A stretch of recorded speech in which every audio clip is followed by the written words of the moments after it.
குறிப்பா வந்துருங்க இப்ப 2014 வந்துட்டு இப்படி ஒரு விஷயத்த சொல்றாங்க. அதாவது இவர் வந்து இந்த சொத்தை பைபேக் பண்ணதுக்கு அப்புறம் அந்த வருட இறுதியில வருது.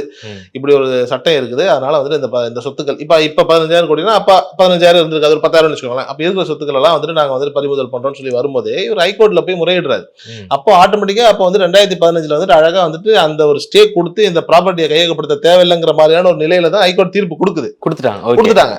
அது என்ன ஆகுது அப்படின்னா போன வருஷம் லைக் டிசம்பர்ல அதாவது போன மாசம் வந்துட்டு என்ன ஆகுது அப்படின்னா ஆட்டோமேட்டிக்கா வந்துட்டு அந்த கேஸ் வந்துட்டு உடையுது. அரசாங்கத்துக்கு வந்துட்டு அந்த பேனை வந்துட்டு அதாவது வந்துட்டு ஹைகோர்ட் வந்து அந்த பேனை லிஃப்ட் பண்ணிட்டு நீங்க அரசாங்கம் வந்துட்டு உங்க இஷ்டத்துக்கு பண்ணிக்கலாம். நீங்க போய் அந்த ப்ராப்பர்ட்டி எடுத்துக்கலாம். இது வந்துட்டு உங்களுடைய விருப்பங்கிற மாதிரியான ஒரு நிலையில வருதுங்கிறது தான் இங்க சிக்கல்.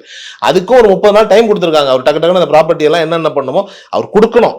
கொடுக்கறதுக்கான ஃபார்மாலிட்டிஸ் வந்துட்டு அவங்க பண்ணாம வச்சிருக்காங்க. ஏன்னா யார் பண்ணுவா 15,000 கோடி வந்துட்டு உங்க கையில இருந்து போகுது சொத்தா போகுது அப்படின்னும் போது அதை யார் கொடுக்கறதுக்கு முண்டி அடிச்சு போய் யார் கொடுப்பா?